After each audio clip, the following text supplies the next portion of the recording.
Astaghfirullah. Seorang munafik di zaman Nabiullah Musa alaihi salatu wassalam, Qissatu As-Samiri. Siapa Samiri itu?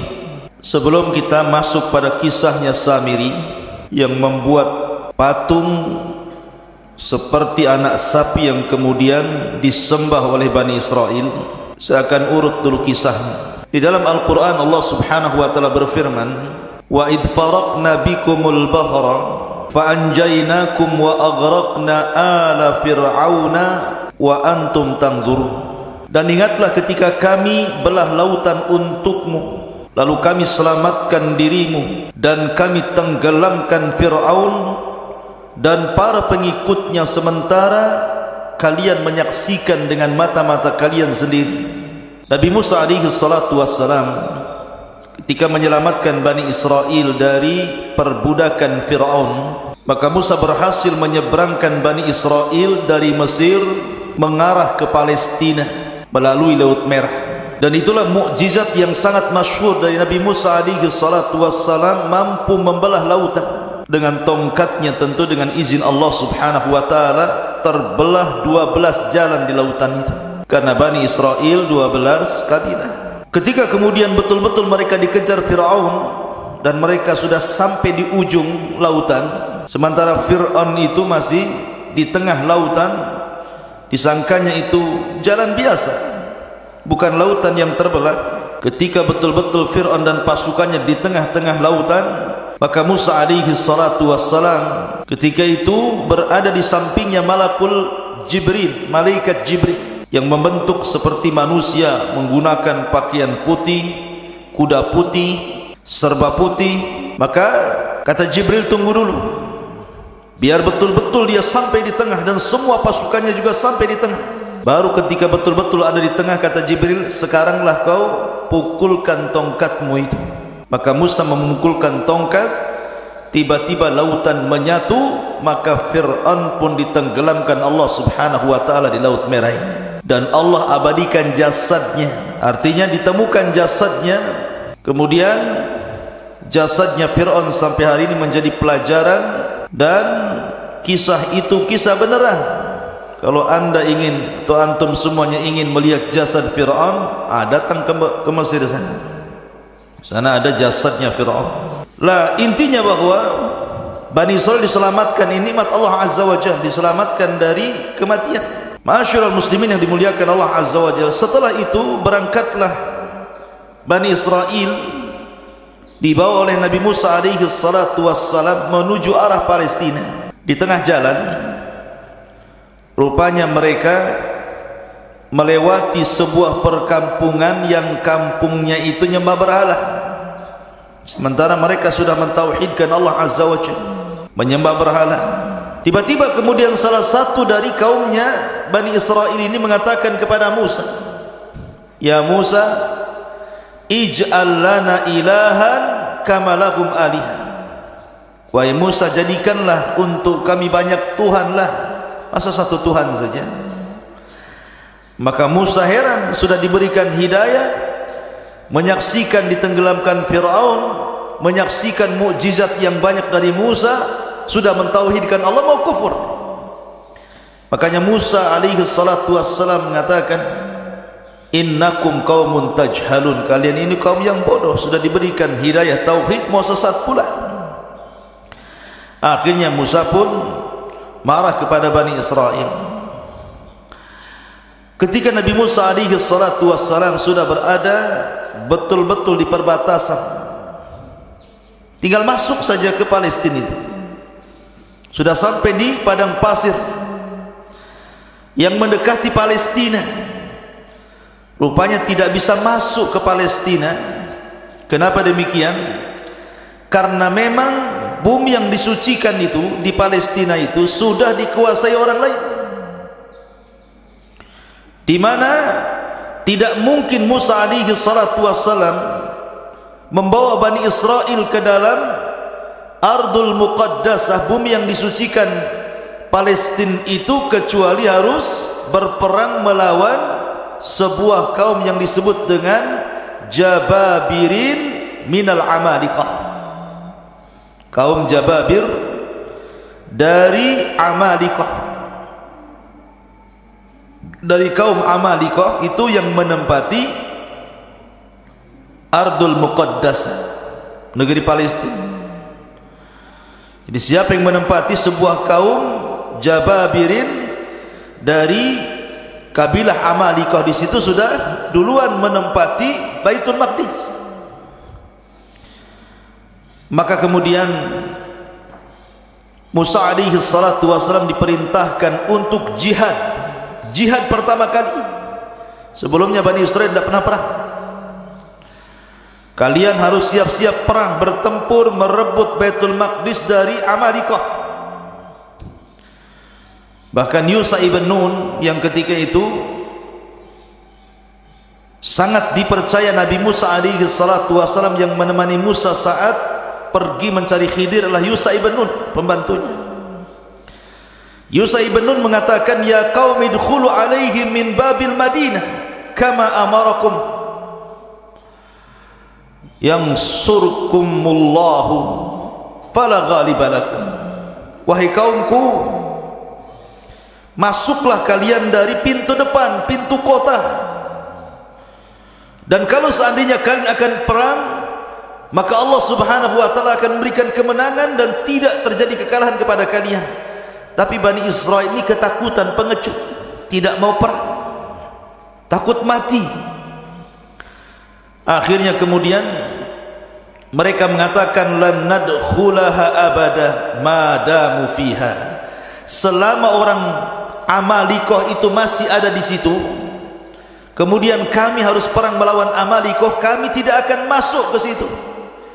Kemudian mereka pun lancang kepada Musa dan mengatakan, idhab anta wa rabbuka faqatila inna hahuna qaidin. Hei Musa, kalau engkau ingin perang, sono berangkat sendiri, ajak Tuhanmu perang berdua, kami nonton di sini siapa yang kalah siapa yang menang. Kurang ajar tidak? Ya. Asal sama nabinya bilang begitu. Kalau kau mau perang, pergi sana sendiri, kata. Ajak Tuhan, perang berdua sana, kata. Kami enggak mau di sini. Karena mereka menolak, tidak mau perang, tidak mau berjihad, tidak mau mengambil Baitul Maqdis. Ini pula yang menyebabkan Allah subhanahu wa ta'ala mengadab Bani Israel. Dengan cara apa? Akhirnya mereka tidak bisa keluar dari negeri itu, tersesat di padang pasir, tersesat di sebuah negeri yang disebut Ardut Tih namanya, negeri Tih, sebuah padang pasir kering kelontang. Tidak ada tanaman, tidak ada tumbuhan, tidak ada air, tidak ada apapun, padang pasir, panas luar biasa. Diazab oleh Allah subhanahu wa ta'ala, tidak bisa keluar dari situ. Pergi kemana saja ujung-ujungnya ke situ juga. Kayak orang linglung, kayak orang bingung. Lebih-lebih kemudian padang pasir itu saya katakan tadi, tidak ada tumbuhan, tidak ada tanaman, tidak ada pepohonan, tidak ada burung, tidak ada apapun. Betul-betul kering kelontang, panas terik luar biasa. Mereka tidak bisa keluar dari situ, tersiksa hidup mereka. Itulah disebut dengan Tih. Berapa puluh tahun mereka diuji oleh Allah. Fa innaha muharramatun alaihim arba'ina sanatan yatihuna fil ardi fala ta'sa 'alal qaumil fasiqin.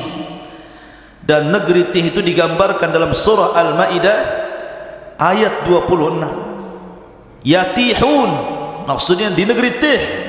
Allah berfirman, maka negeri itu terlarang buat mereka selama 40 tahun. Mereka akan mengembara kebingungan di bumi itu. Maka janganlah engkau wahai Musa bersedih hati memikirkan nasib orang-orang fasik itu. Biarkan saja mereka kebingungan seperti itu. Diajak perang tak mau. Ya. Akhirnya Allah uji mereka dengan diletakkan di bumi Tih, bumi kebingungan. Masyarul muslimin, ikhwan akhwat yang dimuliakan Allah azza wa jalla. Ketika mereka tidak bisa keluar dari situ, terpaksalah mereka tinggal di situ dengan panas terik yang luar biasa, dengan kelaparan karena susah cari makanan. Apa yang mau dicari makanan? Binatang buruan pun tidak ada, dedaunan yang akan dimakan pun tidak ada, apalagi buah-buahan. Namanya padang pasir kerang kelontang, apa yang mau dimakan? Masa makan pasir? Tak mungkin. Akhirnya kemudian ketika mereka lapar, mereka datang kepada Musa alaihi salatu wassalam. Ya Musa, kami lapar, kami pengen makan, tolonglah berikan kepada kami makanan. Berdoalah kepada Rabbmu agar diturunkan makanan kepada kami. Subhanallah, Allah karim. Nabi Musa alaihi salatu wassalam walaupun melihat Bani Israel sudah kurang ajar, su'ul adab namanya kepada nabinya, tetap saja Musa itu sabar. Laqad udhiya katsiran fasabara. Musa itu sudah banyak diuji oleh kaumnya tapi sabar. Akhirnya Allah janjikan kepada Bani Israel yang tersesat di Ardut Tih itu diberikan makanan. Kalau pagi diberikan makanan man, kalau sore hari diberikan makanan salwa, manna was salwa. Apa itu manna dan apa itu salwa? Karena Allah Subhanahu wa taala berfirman tentang manna was salwa itu. Ada yang mengatakan bahwa manna itu sejenis madu, sejenis madu yang bisa dimakan, rasanya kayak madu, bahkan lebih manis dibandingkan madu, dan itu untuk makanan di pagi hari. Diberikan kepada mereka alman. Adapun makanan di sore hari mereka akan diberikan salwa. Salwa itu sejenis burung, daging burung, kemudian diletakkan di tempat yang tinggi, tinggal diambil saja. Subhanallah ikhwan. Makanan pagi dan makanan sore itu, ketika terbit dan ketika tenggelam matahari itu, Allah mudahkan semuanya. Mereka tidak perlu cari lagi, tidak perlu lelah letih. Pokoknya mereka pagi hari lapar, tinggal diambil saja, sudah ditentukan tempatnya, nanti tahu-tahu sudah ada saja manna itu tiap pagi. Dan juga burung-burung yang siap santap, tahu-tahu sudah ada saja di sore hari. Subhanallah, ini keajaiban. Tinggal ambil saja. Mau makan pagi sarapan, tinggal cari ambil, sudah ada man di situ.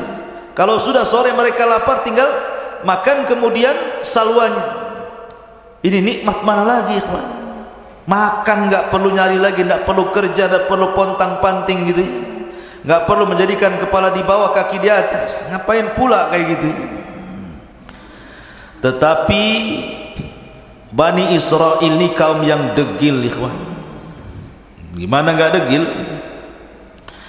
Mereka mengatakan, wa id qultum ya Musa lan nasbiru ala ta'amin wahid fad'u lana rabbaka yukhrij lana mimma tumbitul ardu min baqliha wa qithaiha wa fumiha wa adasiha wa basaliha. Apa kata mereka? Sudah enak dikasih manna wassalwa, tinggal ngambil makan. Itu makanan lezat, makanan diberkahi, enak luar biasa. Mereka mengatakan, hai Musa, kami tidak sabar, tidak tahan dengan satu macam makanan ini aja, asih salwa manna, salwa manna. Cobalah, kata Bani Israel, mohonkanlah untuk kami kepada Tuhan wahai Musa, agar dia mengeluarkan bagi kami dari bumi ini tumbuh-tumbuhan, yaitu sayur-sayuran, ketimun, bawang putih, kacang adas, bawang merah. Cobalah yang lain, yang seperti ini. Maunya itu bawang-bawang, sayur-sayur, sayur bayam, sayur kangkung, bayam duri kan itu. Maunya itu yang gitulah. Manna wasal maka kami bosan gitu. Lihat bagaimana orang-orang Bani Israel ini aneh. Allah sudah berikan makanan terbaik, mau pula makanan-makanan yang rendah-rendah. Makanya Musa mengatakan kepada Bani Israel, qala atastabdiluna alladhi huwa adna billadhi huwa khair ihbitu Misra. Kata Musa alaihi salatu wassalam, kenapa kalian mengganti makanan baik dengan makanan yang rendah? Itu rendah itu. Bawang merah, bawang putih, sayur-sayur itu makanan rendah. Kau bisa datang kemana saja ada itu. Kenapa harus minta kepadaku? Tapi mana salwa ini tidak bisa dicari. Kan itu makanan dari Allah subhanahu wa ta'ala langsung. Tapi kalau hanya bawang putih, bawang merah, kacang-kacangan, sayur-sayuran, kau tinggal pergi ke mana daerah di situ. Misron di sini bukan Mesir, tapi daerah mana saja itu mudah dicari. Kenapa pula kemudian kalian tidak mau memakan manna wassalwa lagi? Ihbitu Misran fa inna lakum ma sa'altum. Pergilah kau ke sebuah desa atau kota atau daerah, pasti kamu akan memperoleh apa yang kalian minta. Sebab ini Allah mengatakan, dzuribat alaihimudz dhillatu wal maskanatu wa ba'u bi ghadabin minallah. Maka ditimpakanlah kepada mereka nista dan kehinaan, serta mereka mendapatkan kemurkaan dari Allah subhanahu wa ta'ala. Ketika mereka kehausan, mereka datang kepada Musa, ya Musa, kami haus, air sedikit, ini rebutan banyak orang nih. Maka Allah subhanahu wa ta'ala firmankan, wa idistasqa Musa di qaumihi faqul nadrib bi asaqal hajar fanfajarat min husnata asyrata ainan. Dan ingatlah ketika Musa memohon air untuk kaumnya, lalu kami berfirman, pukulkanlah tongkatmu pada batu itu, niscaya akan memancarkan padanya 12 mata air. Maka Musa pun kemudian memukulkan ke batu di padang pasir itu, keluar 12 sumur. Kenapa?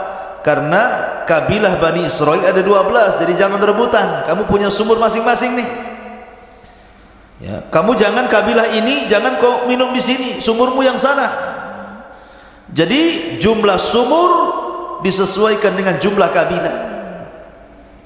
Kemudian mereka mengatakan, ya Musa, panas, ini padang pasir, nggak ada pohon untuk bernaung, kami hanya di tenda-tenda panas. Akhirnya mereka pun kemudian meminta kepada Musa alaihi salatu wassalam agar Allah menaungi mereka. Makanya Allah mengatakan, wa dhallalna alaikumul ghamam wa anzalna alaikumul manna wassalwa. Dan kami naungi kalian dengan awan. Tiba-tiba ada awan yang menghalangi antara kepala mereka dengan matahari, sehingga mereka tidak kepanasan lagi. Kurang apa nikmatnya Bani Israel? Mereka panas, dikasih awan menaungi mereka sehingga tidak tersengat matahari. Mereka minum. Musa alaihi salatu wassalam kemudian memukulkan tongkat, keluar sumber mata air. Mereka lapar, Allah turunkan manna dan salwa.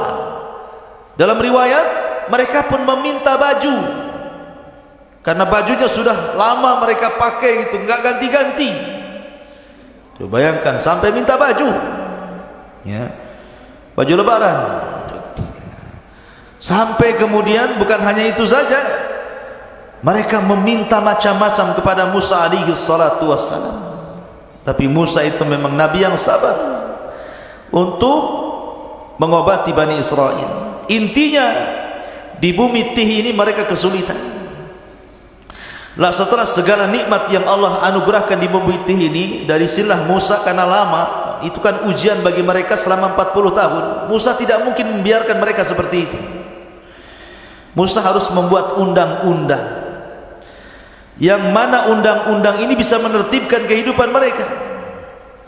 Maka Musa pun meminta kepada Allah untuk diturunkan undang-undang kepada mereka.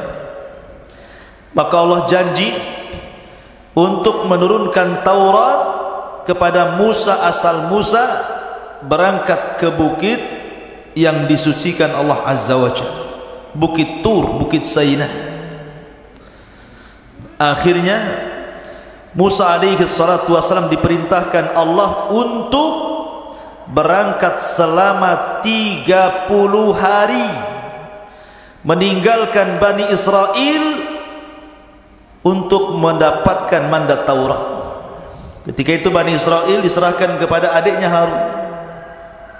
Berangkat Nabi Musa selama 30 hari. Ma'asyiral muslimin ikhwan akhwat yang dimuliakan Allah Subhanahu wa taala.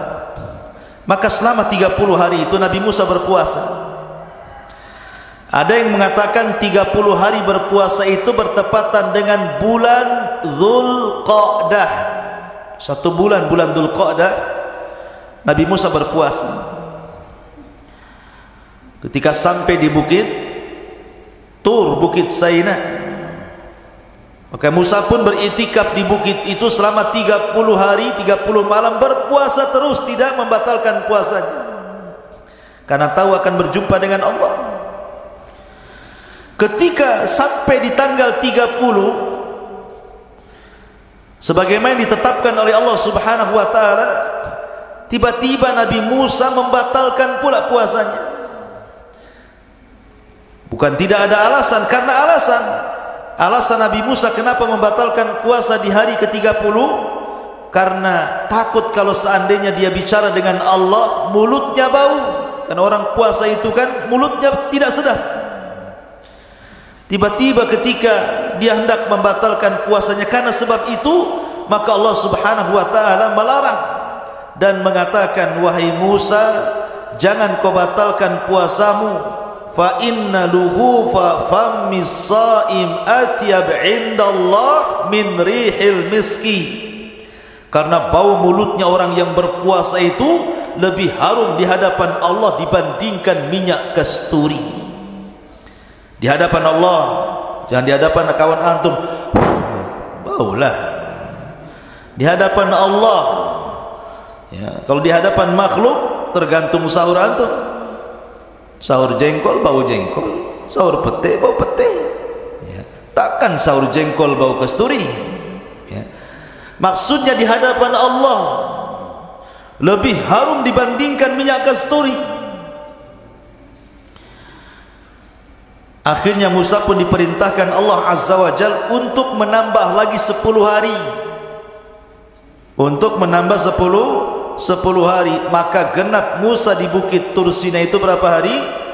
40 malam 40 hari. 40 malam 40 hari Nabi Musa alaihi salatu wassalam berada di bukit Tur untuk mendapatkan mandat Taurat. Makanya Allah Subhanahu wa taala berfirman mengenai hal ini, tentang masalah Taurat ini,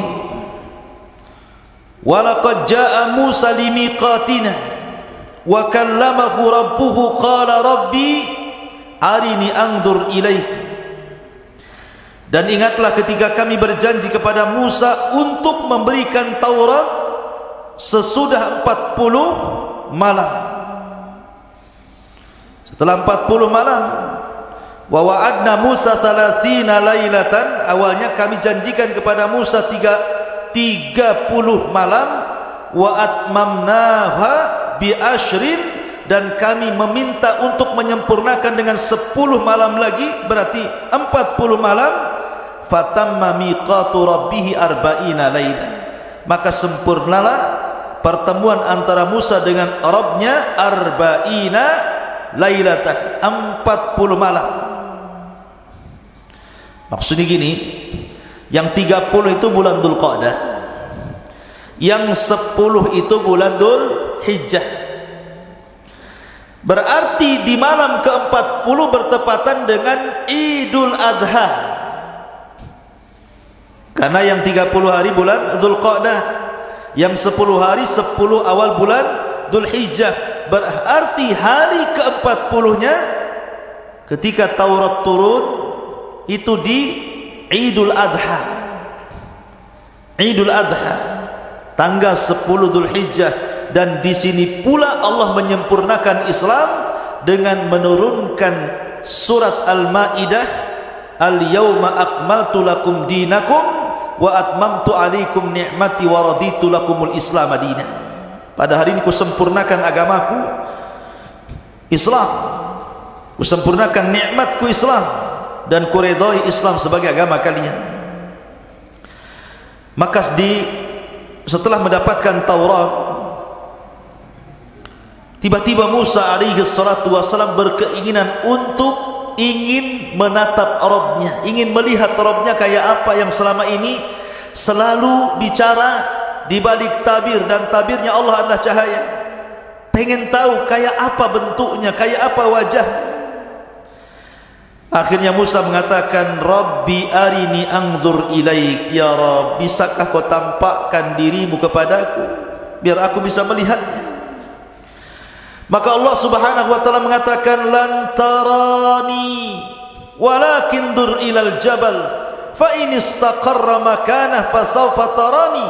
Falamma tajalla rabbuhu lil jabali ja'alahu dakka wa kana Musa sa'iqa wa kharra Musa sa'iqa falamma afaqa qala subhanak tubtu ilaika wa ana awwalul mu'minin. Kata Allah Subhanahu wa ta'ala, ya Musa, engkau enggak bisa, enggak mampu melihatku. Bukan aku tidak bisa dilihat, matamu yang enggak sanggup melihatku, kata Allah. Akan tetapi kalau kau enggak yakin, lihatlah bukit yang penuh dengan batu itu, bukit Tur Sina ini. Kalau aku menampakkan diriku kepada bukit itu dan bukit tidak bergerak dari tempatnya, kau akan melihatku. Tapi kalau sebaliknya, bukit itu hancur karena melihatku, maka selamanya kau tidak bisa melihatku. Falamma tajalla rabbuhu, ketika Rabbnya menampakkan diri lil jabali, kepada gunung, apa yang terjadi? Ja'alahu dakka, tiba-tiba gunung gempa, hancur, lebur, berantakan. Wa kharra Musa sa'iqa, Musa terpental kemudian pingsan. Tiba-tiba Musa mengatakan, tubtu ilaika, aku tobat kepadamu ya Rabb. Falamma afaq, ketika dia sadar dari pingsannya, tubtu ilaik, aku tobat kepadamu ya Rabb. Wa ana awwalul mu'minin, aku beriman, tidak perlu kau tampakkan zatmu kepada aku. Ya. Dari sini menunjukkan bahwa Tuhan kita Allah tidak akan pernah terlihat di dunia. Kalau ada orang mimpi ketemu Allah, dustakan kemimpiannya. Oh, semalam saya bermimpi. Ya, ada apa? Ketemu Allah, dusta kau. Itu aja. Karena dulu ada di Batam ini, orang ngaku-ngaku bisa melihat Allah di air yang dalam baskom. Jadi ada ajaran sesat di Batam dulu, kalau anda ingin melihat Allah, bayar 500.000. Masuk ke kamar, di situ ada baskom diisi air, entah komat kamit waswesnya apa gitu kan. Kemudian suruh dilihat, kau lihat situ, nanti kau akan melihat Allah di situ, katanya. Ya, sampai anjing mencret pun nengok gitu, mana bisa? Nggak mungkin dilihat Allah itu. Ya, nengok aja air, ya nggak mungkin ada Allah. Allah tidak bisa dilihat. Jangan lagi kita. Nabi Musa alaihi salatu wassalam saja minta ditampakkan Allah, tidak sanggup. Gunung saja bisa hancur. Kalau seandainya Allah tampak dalam genangan itu, bisa hancur wajah kalian kan itu, terbakar. Kalau sampai tabir Allah dibuka dari zatnya, terbakar syubuhatul ardh, satu bumi bisa terbakar, ikhwan. Mana pula kemudian sok-sokan bisa melihat Allah, penipu. Ya. Ma'asyiral muslimin yang dimuliakan Allah Azza wa Jalla. Lah akhirnya kemudian Musa pun sebelum pulang diberitahu bahwa Samiri, ini kisahnya, bahwa Samiri 10 hari sudah berhasil menyesatkan Bani Israel. Allah Subhanahu wa taala mengatakan tentang kisah Samiri ini, wa ma'ajalaka an qaumika ya Musa, dan mengapa engkau datang lebih cepat dari kaummu hai Musa? Qala hum ulai ala athari wa ajiltu ilaika rabbi litarda. Dia Musa berkata, itu mereka sedang menyusulku, aku akan segera datang kepadamu Tuhanku, karena engkau ingin dan karena aku ingin mendapatkan ridhamu. Kemudian qala fa inna qad fatanna qaumaka min ba'dika wa adhallahumus samin. Dan Allah berfirman, sungguh kami telah menguji kaummu wahai Musa setelah engkau tinggalkan selama 40 malam, dan mereka telah tersesatkan oleh Samiri. Jadi begini, ketika Musa berangkat meninggalkan Bani Israel berapa hari tadi? 30 hari. Kemudian disempurnakan 10 hari menjadi 40 hari. Jadi dari 30 hari itu Samiri belum buat ulah tuh. Samiri buat ulah itu 10 hari ketika Nabi Musa menambah hari puasanya. Mereka sesat selama 10 hari. Bayangkan, hidayah itu milik Allah, ikhwan. Mereka mengikuti Musa bertahun-tahun, disesatkan dengan Samiri cuma 10 hari saja. Bagaimana cara menyesatkannya? Samiri ini terjadi khilaf para ulama, siapa Samiri. Ada yang mengatakan Samiri ini salah satu dari Bani Israel. Ada yang mengatakan Samiri itu artinya dia bukan dari Bani Israel, dia kaum Kibti, kaumnya Fir'aun, tapi mengikuti ajaran Musa. Pura-pura munafik, mengikuti ajaran Musa, kemudian ikut di belakang Nabi Musa. Lah ketika Musa menyeberangi lautan, ini Bani Israel ini mereka berat membawa emas-emas orang-orangnya Fir'aun. Jadi ada sebagian emas-emas itu diambil dari tetangga-tetangga mereka waktu di Mesir. Ada yang pinjam uang mereka kan berupa dinar emas gitu ya. Ada yang kemudian pinjam, ada yang kemudian bekerja dapat gaji duluan, belum kerjanya belum selesai. Pokoknya banyak. Intinya bahwa itu emas-emas itu tidak boleh dibawa karena bukan hak mereka. Maka mereka bertanya kepada Nabi Musa, bagaimana dengan emas-emas kami wahai Musa, apakah ini halal untuk kami? Kata Musa, tidak halal. Emas-emas itu harus kalian buang di lautan ini. Jadi ketika mereka berjalan di lautan itu yang sudah jadi jalan, dibuanglah emas-emas itu sampai ke pinggir sana. Lah Samiri melihat ada buang emas banyak-banyak, oh ini emas banyak, kenapa pula dibuang-buang katanya. Diambilnya, dikutipnya satu-satu, akhirnya dapatlah satu karung emas-emas yang dilempar-lempar itu. Kemudian setelah itu Samiri melihat ada orang berbaju putih, berkuda putih di samping Musa, dan seolah-olah dia pula yang memberikan instruksi. Kata orang putih begini, maka Musa akan begini. Kata orang putih begitu, maka Musa akan begitu. Samiri kaget, kenapa Musa diperintahkan orang itu? Nah, dari sini Samiri curiga, karena memang itu jelmaan malaikat, utusan Allah Azza wa Jalla.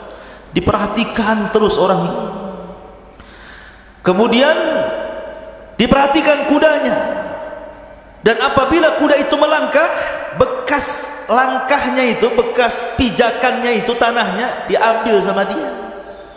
Diambil kemudian ditaruh di kresek, dibawa. Jadi ketika Nabi Musa alaihi salatu wassalam berangkat meninggalkan Bani Israel, kemudian digantikan oleh Nabi Allah Harun alaihi salatu wassalam, maka mulailah berulah Samiri selama 10 hari ini. Emas yang tadi dikutip itu oleh Samiri kemudian dibakar, kemudian dicetak, kemudian jadilah anak sapi, patung anak sapi yang membentuk Samiri. Kenapa anak sapi? Karena orang-orang Mesir itu menjadikan sapi itu Tuhan. Makanya orang-orang India sampai hari ini ada orang yang nyembah sapi itu. Jadi daerah-daerah tertentu di India itu, kalau ada sapi kemudian masuk ke pasar, makan kangkung, makan bayam, jangan diusir, itu Tuhan lagi makan. Ya, macam-macam. Di India itu banyak. Ya, sesembahan salah satunya sapi disembah. Ada juga yang nyembah ular sendok di sana itu. Ya. Jadi akhirnya kemudian dibentuklah patung anak sapi itu.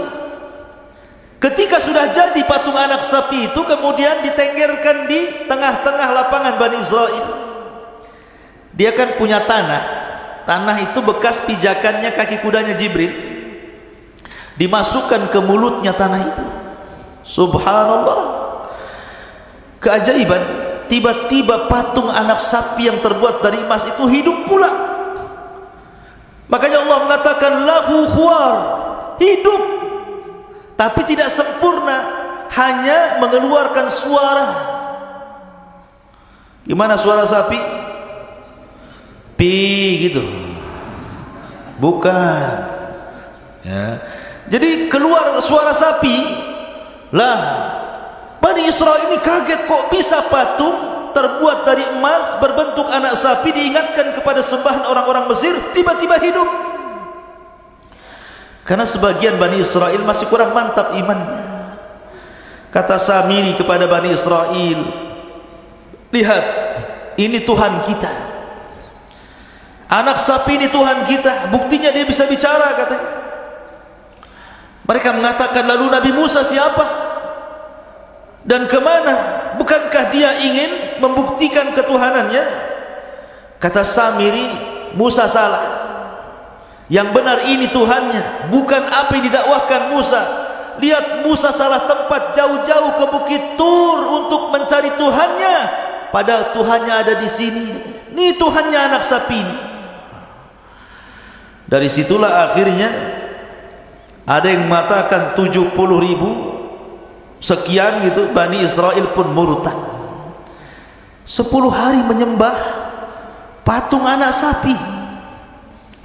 Ya, sebagian mereka murtad dan sebagian mereka bertahan. Ah, ini enggak percaya, kami harus tanya dulu Musa, apakah ini Tuhan atau bukan. Yang sebagian lagi tetap mengatakan bukan Tuhan. Jadi manusia ketika itu terbagi menjadi 3. Ada yang tetap di atas tauhid, tidak mau menyembah patung anak sapinya yang dibuat oleh Samiri. Yang satu justru ada yang langsung menuhankan patung anak sapinya Samiri. Kemudian yang ketiga masih nunggu, masih ragu-ragu. Ah, tunggu, tanya dulu, nunggu Musa datanglah. Kalau memang kata Musa ini Tuhan kami sembah, kalau enggak. Akhirnya kemudian Musa sudah diberitahu sama Allah bahwa kaumnya sudah disesatkan Samiri. Udah marah, pengen balik saja Musa itu. Masalahnya Musa tidak mau menyalahkan Bani Israel, tapi mau menyalahkan abangnya Harun. Ngapain saja Harun itu? Masa baru ditinggal 40 hari sudah murtad? Akhirnya pertama kali dia marah kepada Harun. Datanglah Musa dari safarnya membawa papan Taurat. Faraja'a Musa ila qaumihi ghadbanan asifan. Qala ya qaumi alam ya'idukum rabbukum wa'dan hasanan afa atala 'alaikul ahdu am aradtum an yahilla 'alaikum ghadab min rabbikum fakhlaftum maw'idi. Musa pun mengatakan, kemudian Musa kembali kepada kaumnya dengan marah, bersedih hati. Musa berkata, wahai kaumku, bukankah Tuhanmu telah menjanjikan kepadamu sebuah janji yang baik? Apakah terlalu lama masa perjanjian itu bagi kalian? Atau kalian hendak agar kemurkaan Tuhan menimpa kalian? Mengapa kalian melanggar perjanjian denganku? Kemudian mereka mengatakan, qalu ma akhlafna mau'idaka bimalkina walakin hammalna auzaran min zinatil qaumi faqadafnaha fakadzalika alqas Samiri. Mereka mengatakan, kami tidak melanggar perjanjian wahai Musa dengan kemauan kami sendiri, tetapi kami harus membawa beban berat dari perhiasan kaum Firaun, kemudian kami lemparkan ke dalam api itu, dan demikian pula Samiri melemparkannya. Maka datanglah Musa kepada siapa? Kepada Harun. Ketika sampai saja depan Harun, langsung dijambak janggutnya, ditarik kepalanya. Gini nih, gitu, betul kan? Jadi dijambak rambutnya, ditarik janggutnya, gitu. Musa itu Harun abangnya, kakaknya. Saking marahnya, pegang kepala, pegang jenggot, ditarik ke depan. Apa katanya Musa alaihi salatu wassalam kepada Harun? Mereka mengatakan, kenapa kau sesatkan Bani Israel, kata Musa. Maka Harun ini kan orangnya lembut, beda dengan Musa. Makanya Bani Israel tidak takut dengan Harun, hanya takut dengan Musa.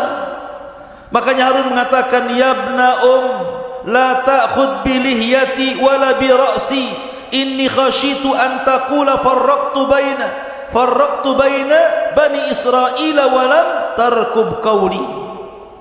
Harun mengatakan, wahai putra ibuku, maksudnya Musa, janganlah engkau pegang janggutku, jangan pula kau pegang kepalaku, lepaskan. Aku sungguh khawatir engkau akan berkata kepadaku, engkau telah memecah belah Bani Israel dan engkau tidak memelihara amanahku. Artinya aku sudah berusaha menarik mereka ke dalam tauhid, tapi mereka ngeyel, degil. Macam mana harus aku lakukan? Mereka hanya takut kepadamu dan tidak takut kepadaku. Akhirnya ketika datang Samiri, Samiri pula menyesatkan. Maka akhirnya dilepaslah Harun, kemudian mencari Samiri. Datangkan Samiri kepadaku. Maka datanglah Samiri, dihadapkan kepada Musa. Marah Musa. Kata Musa, qala fama khatbuka ya Samiri. Hei Samiri, apa yang mendorongmu melakukan seperti itu? Kenapa kau sesatkan Bani Israel? Kata Samiri, qala basartu bima lam yabsuru bi faqabadtu qabdatan min atharir rasul fanabadtuha wa kadzalika sawwalat nafsi. Dengan entengnya Samiri mengatakan, aku mengetahui sesuatu yang tidak mereka ketahui, hai Musa, dan aku ambil segenggam tanah dari jejak Rasul, maksudnya Jibril, kakinya kudanya Jibril, lalu aku melemparkannya ke dalam api yang di situ sedang dicetak anak sapi Samiri. Demikianlah nafsuku yang memerintahkanku. Jadi ketika Musa, siapa atas perintah siapa kau lakukan itu, kata Musa, maka Samiri dengan tenang mengatakan, nafsuku yang memerintahkan. Subhanallah, dengan entengnya. Akhirnya kemudian Musa pun marah. Maka sebagai hukumannya, Nabi Musa alaihi salatu wasallam berdoa kepada Allah agar Samiri tidak boleh mendatangi manusia, dan manusia tidak mungkin mendatangi Samiri. Dia akan hidup sendiri selamanya. Ya, itu sebagai hukumannya, akan hidup sendiri. Manusia tidak bisa bicara, dia pun tidak bisa bicara dengan manusia. Tetapi memang Al-Quran dan Sunnah tidak menjelaskan kematiannya, karena Samiri habis itu diusir oleh Musa dan tidak diperkenankan untuk hidup di zaman di lingkungan Bani Israel. Sehingga ada yang menyangka bahwa Samiri adalah Dajjal di akhir zaman. Tapi kita katakan Dajjal bukan Samiri, dan Samiri bukan Dajjal. Dajjal lain orangnya, Samiri pun lain orangnya. Ya. Intinya bahwa Nabi Musa alaihi salam kemudian mengadab Samiri dengan cara berdoa kepada Allah agar dia tidak bisa ditemui manusia dan dia tidak bisa menemui manusia, sendiri hidupnya. Kemudian melihat Nabi Musa marah, maka mereka disuruh bertobat. Bani Israel yang menyembah patung anak sapi itu suruh tobat. Tiba-tiba kemudian diilhamkan kepada mereka untuk mengucapkan, la illam yarhamna rabbuna wa yaghfir lana lanakunanna minal khasirin. Kalau Rabb kami tidak merahmati kami dan tidak mengampuni dosa-dosa kami, kami termasuk orang rugi. Terus itu yang dibicarakan oleh orang-orang yang menyembah patung itu. Masalahnya, Musa mengatakan, aku datang sudah bawa papan Taurat ini, dan isi papan ini kalau sampai ada orang musyrik seperti kalian, hukumannya adalah saling bunuh-bunuhan. Kalian harus pulang, ambil bawa pisau dapur, tusuk-tusuk kalian, saling tusuk di antara kalian, saling bunuh di antara kalian. Itu tobatnya. Karena Allah mengatakan, wa idh qala Musa liqaumihi, dan ketika Musa berkata kepada kaumnya, ya qaumi innakum zalamtum anfusakum bittikhadikumul ijla fatubu ila bari'ikum faqtulu anfusakum dzalikum khairul lakum inda bari'ikum fataba alaikum ila akhiril ayat. Wahai kaumku, karena kalian sudah menzalimi diri kalian menyembah patung anak sapi, tobat kalian. Tapi tobatnya faqtulu anfusakum, bunuh diri-diri di kalian. Mak, tobatnya ngeri. Kalau antum di dalam Islam, kalau orang datang ke dukun kemudian menyesal, tinggal balik syahadat, balik ke Islam. Ini tidak. Kalau orang sudah melakukan kesyirikan, maka cara tobatnya harus saling membunuh.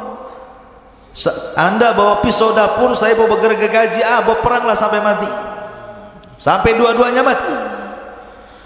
Dan itu lebih baik. Sebab kalau mereka menolak untuk saling membunuh, mereka pun akan mati juga. Karena ketika mereka menolak untuk saling membunuh, maka mereka teringat dengan Nabi Musa. Musa pernah mengangkat bukit Tur, kemudian diletakkan di atas kepalanya. Tobat atau dilempar bukit ini. Kalau tidak tobat, mati juga kena gunung. Kalau tobat, mati juga, sama-sama mati. Masalahnya kalau tobat mati, mati syahid. Tapi kalau mati kena lempar gunung, mati sangit namanya. Enggak syahid kan gitu, karena kena azab ya. Akhirnya mereka perang, saling bunuh-bunuhan, dan itu lebih baik bagi mereka. Matilah hampir 7.000 Bani Israel gara-gara menyembah patung anak Samiri. Ya, jahatnya Samiri, munafik, menyesatkan.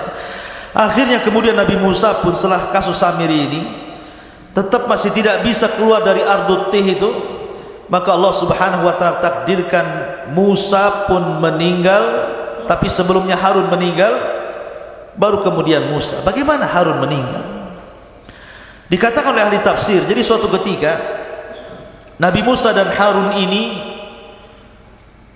naik ke atas bukit, meninggalkan Bani Israel karena lelah gitu kan, ingin santai berdua saja, naik ke atas bukit. Tiba-tiba di atas bukit itu melihat ada pohon di situ. Kemudian tiba-tiba Harun alaihi salatu wassalam mengatakan, ya Musa, inni uhibbu an anama ala hadas sarir.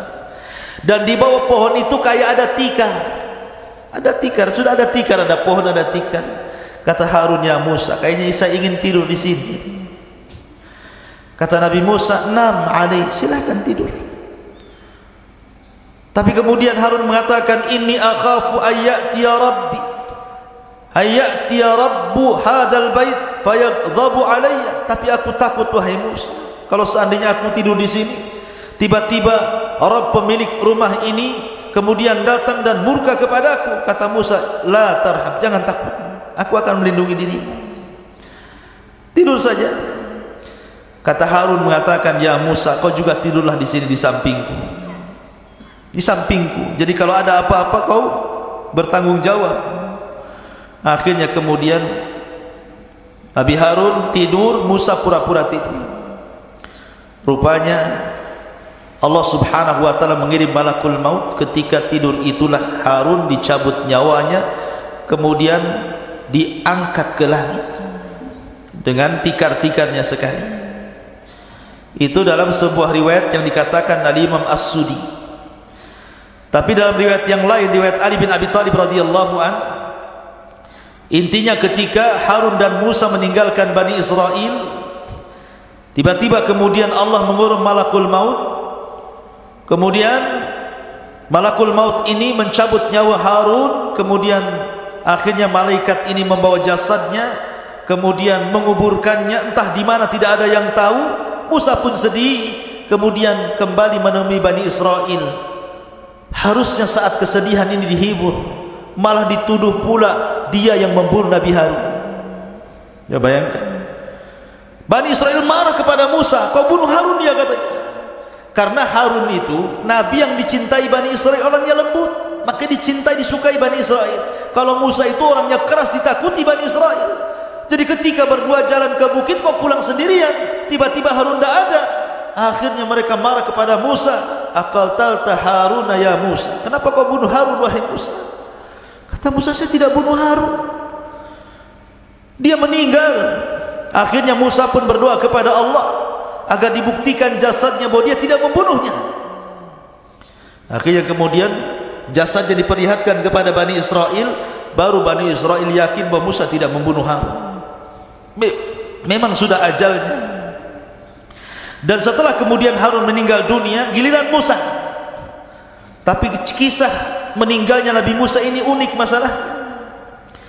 Disebutkan dalam hadis Abu Hurairah radhiyallahu anhu, Rasul yang mengatakan, "Ja'a malakul maut," datang malaikat maut ila Musa ibn Imran, menuju Musa ibn Imran.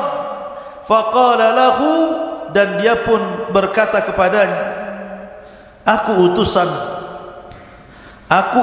Rabbmu, dan engkau sudah saatnya harus meninggal wahai Musa.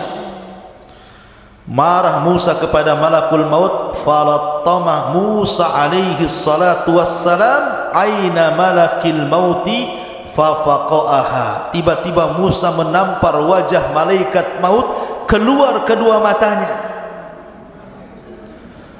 Coba malaikat maut ditampar sama Musa sampai keluar kedua matanya. Dia bilang, kau mau nyangkut nyawaku ya? Tampar akhirnya. Dia tidak tahu kalau itu betul-betul malakul maut, utusan Allah masalahnya. Hadis ini sahih. Maka akhirnya kemudian dikembalikan lagi kedua matanya, kemudian pergi lagi, terbang lagi menemui Allah Azza wa Jalla dan mengatakan, ya Rabb, Musa tidak mau dicabut, malah aku pula ditampar dia gitu. Maka akhirnya Allah mengatakan, sudah, berangkat lagi kau Musa, aku yang utus engkau. Katakan kepada Musa, saatnya dia meninggal, usia dia sudah selesai.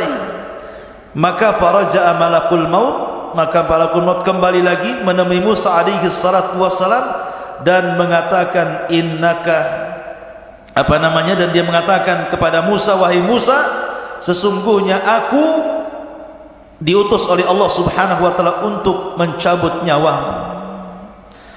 Akhirnya kemudian Musa pun, karena ini tahu perintah Allah Subhanahu wa taala, maka dicabutlah nyawa Musa alaihi salatu wassalam, sementara Musa berada di negeri linglung, negeri Tih, tidak bisa keluar dari situ. Maka Harun dan Musa sama-sama meninggal di Ardut Tih ini. Lalu siapa yang meneruskan tongkat estafet dakwah Musa? Pembantunya yang kemudian menjadi nabi, namanya Yusa ibn Nun. Yusa ibn Nun yang diberikan mukjizat oleh Allah, bisa menahan matahari. Bagaimana kisahnya? Jadi ketika kelompok-kelompok pengecut yang diajak perang itu sudah mati semuanya, generasi-generasi itu mati semuanya, datang generasi baru, anak-anak muda pemberani dipimpin Yusa bin Nun, baru mereka mau perang. Ketika itu mereka menyerbu orang-orang Amalika yang menguasai Al-Quds, Baitul Maqdis. Ketika kemudian peperangan hampir dimenangkan, tiba-tiba masuk di hari Jumat, sudah hampir tenggelam matahari, dan mereka dilarang tidak boleh perang hari Sabtu masalahnya, karena hari Sabtu bagi orang Yahudi itu hari yang diagungkan. Makanya nanti kita akan kisahkan tentang kisah Ashabus Sabti, orang yang diazab di hari Sabtu. Jadi matahari tinggal tenggelam. Ini kalau tenggelam di Jumat sore berarti sudah masuk Sabtu, sementara ini sudah mau menang. Akhirnya berfikirlah Yusa ibn Nun, maka dia menatap matahari dan mengatakan, inni ma'mur kama annaki ma'mur. Aku diperintahkan Allah sebagaimana kau juga diperintahkan Allah. Tolong jangan tertenggelam dulu sampai Allah menangkan perangnya. Maka matahari di situ saja tidak bisa tenggelam sampai perang betul-betul menang, baru kemudian tenggelam. Maka ini mukjizatnya Yusa ibn Nun, bisa menahan matahari. Kalau antum jangan pergi matahari, ya tetap saja matahari pergi. Atau antum yang pergi ke matahari, kemana? Ke Nagoya sana, ada matahari ya. Tapi bukan matahari di atas. Jadi Yusa ibn Nun yang kemudian berhasil menguasai Baitul Maqdis dan Bani Israel bisa masuk ya. Disitulah kisah bagaimana Samiri menyesatkan Bani Israel sampai kepada kisah Yusa ibn Nun, dan kisahnya panjang tentang masalah Bani Israel. karena nanti ada masa-masa yang disebut dengan Ahdul Qudha, ada masa-masa yang disebut dengan Ahdul Mulukul Awal, ada namanya Ahdul Mulukul Thani, dan begitu seterusnya. Seperti Ahdul Qudha itu setelah wafatnya Yusha ibn Nun, maka Bani Israel terpecah menjadi beberapa kabilah itu, ya. Tetapi mereka masih dipimpin oleh Nabi, dan Nabi yang terakhir yang memimpin adalah Nabi Samuel. Itu Nabi yang terakhir memimpin. Tapi karena Bani Israel pusing, bosan dipimpin para Nabi, akhirnya kemudian minta dipimpin raja. Maka raja yang pertama yang dipilihkan Samuel atas izin Allah adalah rajanya Talut, yang kemudian melawan Jalut. Di antara tentara Talut ada Nabi Dawud, masih kecil.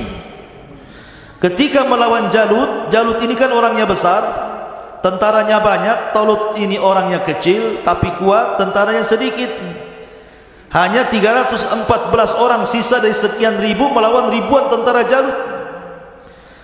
Ketika sebelum perang, di masa itu kan ada sistem mubarazah. Orang kalau sebelum perang zaman dulu itu adu tanding dulu, mana jagoanmu, nih jagoan gua.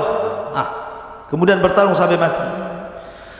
Akhirnya Jalut sendiri yang maju dan mengatakan, siapa yang bisa mengalahkan saya?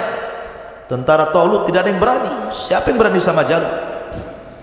Rupanya Nabi Dawud pula yang masih kecil dari sekian pasukan, dialah pasukan yang paling kecil, yang paling muda. Berani pula Dawud ini. Dawud ini orang miskin, kerjanya mengembala kambing, biasa ngelempar anjing dengan batu. Jadi kalau dia lempar anjing dengan batu itu sampai mati anjing itu dilempar batu, dan selalu tidak meleset. Ya, kalau ada anjing lempar antum sini. Jadi ketika kemudian dia maju melawan Jalut, ini batu sudah ada beberapa di tangannya. Ketika betul-betul berhadapan, tidak bergulat Daud, dilempar aja batu kepalanya, pecah kepalanya, mati itu Jalut. Ketika mati Jalut, dilempar batu kerikil sama Nabi Daud, maka pasukan Talut merasa bangga akhirnya karena pimpinannya sudah mati. Tunggang langgang, menanglah pasukan Talut. Dinikahkanlah Daud dengan putrinya. Ketika Talut meninggal, maka dialah yang jadi raja. Kemudian Daud meninggal dunia, kemudian diwariskan kepada Sulaiman. Dia pula yang jadi raja. Lah, inilah raja dan raja plus nabi. Itu cuma dua di Bani Israel, Nabi Daud dan juga Sulaiman. Dia raja plus nabi. Sulaiman juga raja plus nabi. Tapi setelah Sulaiman sudah kacau, sudah lain lagi. Banyak perselisihan Bani Israel yang akhirnya kemudian dihinakan Allah sampai dijajah oleh bangsa-bangsa. Terakhir mereka kemudian dibantai oleh tentara Bukhtun Nasr sampai diperbudak kembali sama seperti di zaman Fir'aun. Itu banyak kisahnya tentang masalah ini, nanti akan sampai juga, sabar aja. Taib, ini diantara kisah tentang Samiri.